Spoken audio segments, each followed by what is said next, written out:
नमस्कार और आप सभी का स्वागत है टेक्निया न्यूज में। मैं ज्ञानशी शर्मा और वक्त हो चला है आज की 10 बड़ी खबरों का।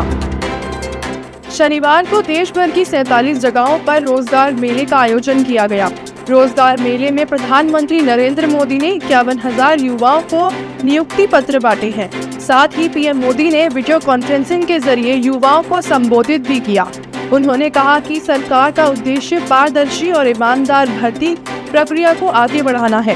पीएम मोदी ने कहा कि देश के लाखों युवाओं को ऐसे रोजगार मेलों के माध्यम से नौकरी मिली है और वे आज राष्ट्र निर्माण में योगदान दे रहे हैं। पीएम मोदी ने इसे बिना पर्ची बिना खर्ची का मंत्र कहा है। फिलहाल रोजगार मेले में नियुक्त किए गए युवाओं को सरकारी विभागों में विभिन्न पदों पर भर्ती किया जाएगा। भारत की ऐतिहासिक विरासत मराठा मिलिट्री लैंडस्केप्स आने वाले दिनों में यूनेस्को की विश्व धरोहर सूची में शामिल हो जाएंगी। इस विरासत को यूनेस्को की विश्व धरोहर सूची में शामिल करने के लिए नामांकित किया गया है। मराठा मिलिट्री लैंडस्केप्स में भारत के उन 12 स्थानों को शामिल किया गया है जो भारत के इतिहास में मराठा सैन्य ताकत को दर्शाते हैं। इस प्रस्ताव का मूल्यांकन विश्व धरोहर समिति के 47वें सत्र में किया जा रहा है।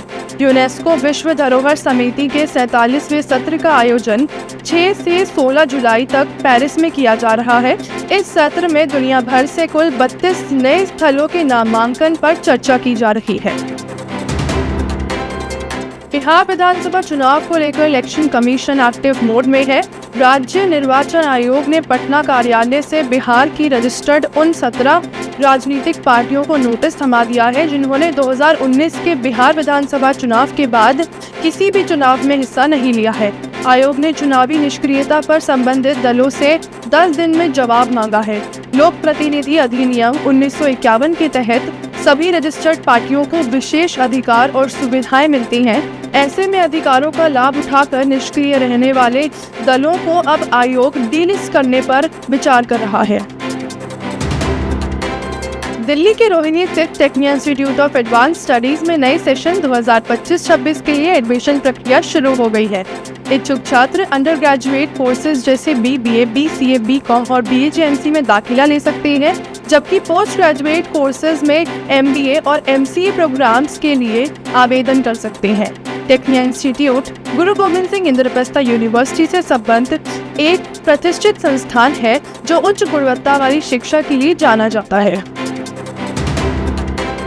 दिल्ली में नाले का रूप ले चुकी यमुना नदी को फिर से जिंदा करने की मुहिम जारी। इसी सिलसिले में केंद्रीय गृह मंत्री अमित शाह ने एक हाई लेवल रिव्यू मीटिंग की। इसमें यमुना के पुनर्जीवन के साथ ही दिल्ली में पानी की डिमांड और सप्लाई को लेकर डिटेल सर्वे कराने की बात कही गई। इस बैठक में संबंधित मंत्रालयों के केंद्रीय मंत्रियों और वरीय अधिकारियों के साथ दिल्ली की मुख्यमंत्री रेखा गुप्ता भी शामिल रही। बैठक में औद्योगिक इकाइयों से यमुना नदी में बढ़ रहे प्रदूषण को रोकने के लिए तेजी और गंभीरता से काम करने की बात कही गई। दिल्ली में सावन में कांवड़ यात्रा के दौरान 15 से 20 लाख कांवड़ियों की आवाजाही होने की उम्मीद है। इसे लेकर ट्रैफिक पुलिस ने विशेष व्यवस्था की है। कई जगह रूट को डाइवर्ट किया गया है। साथ ही कई जगहों पर कांवड़ शिविर भी बनाए गए हैं। इस कारण लोगों को ट्रैफिक की परेशानी से बचने के लिए डाइवर्जन रूट का ध्यान रखकर चलने की सलाह दी गई है। उधर यूपी पुलिस ने भी अप्सरा बॉर्डर और महाराजापुर बॉर्डर से गाजीपुर जाने वाली गाड़ियों को डाइवर्ट किया है। इस कारण N24 पर भी ज्यादा भीड़ रहेगी।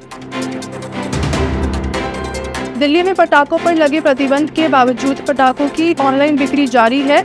अब दिल्ली पुलिस ने सोशल मीडिया और ई-कॉमर्स प्लेटफॉर्म को पत्र लिखकर ऑनलाइन पटाखों की बिक्री तत्काल बंद करने के लिए कहा है।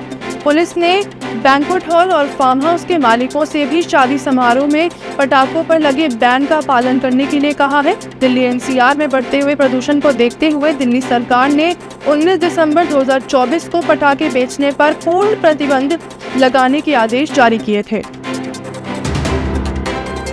जल्द ही शरीर में विटामिन डी की कमी का डिजिटल इलाज आपको मिलेगा। एक चिप के जरिए विटामिन डी की खुराक पूरी की जा सकेगी। इसे लेकर दिल्ली एम्स और IIT दिल्ली मिलकर काम शुरू कर चुके हैं। इस रिसर्च का मकसद ये है कि जो लोग विटामिन डी की कमी से जूझ रहे हैं और अपनी जीवन शैली की वजह से धूप में भी नहीं जा पा रहे हैं, ऐसे लोग बिना सप्लीमेंट लिए भी विटामिन डी पा सकेंगे। ये चिप एक सोलर पैनल की तरह काम करेगा। इसे धूप में रखने के बाद जब इसे त्वचा पर लगाया जाएगा तो शरीर में विटामिन डी ट्रांसफर कर सकेगा। महिला विश्व कप शतरंज 2025 में भारत के शानदार प्रदर्शन के बाद 4 खिलाड़ियों ने शुक्रवार को तीसरे दौर में अपनी जगह पक्की कर ली है। शीर्ष वरीयता प्राप्त ग्रैंडमास्टर कोनेरू हैम्पी ने दूसरे मुकाबले में उज्बेकिस्तान की अफरूजा खामदामोवा के साथ ड्रॉ मैच खेला है। वहीं 2 बार की कांस्य पदक विजेता द्रोणबल्ली हरिका ने पीवी नंदिदा को हराकर अंतिम 32 में अपनी जगह बनाई है। इसके अलावा आर वैशाली ने कनाडा की मैलीजेट आउलेट को और दिव्या देशमुख जॉर्जिया ने केसरिया मगलेडजी को हराकर अंतिम 32 में अपनी जगह पक्की कर ली है।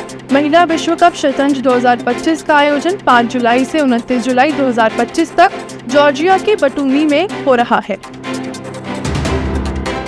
बॉलीवुड आज के लिए बस इतना ही। बने रहिए टेक्निया न्यूज़ पर और चैनल को लाइक शेयर सब्सक्राइब जरूर करें।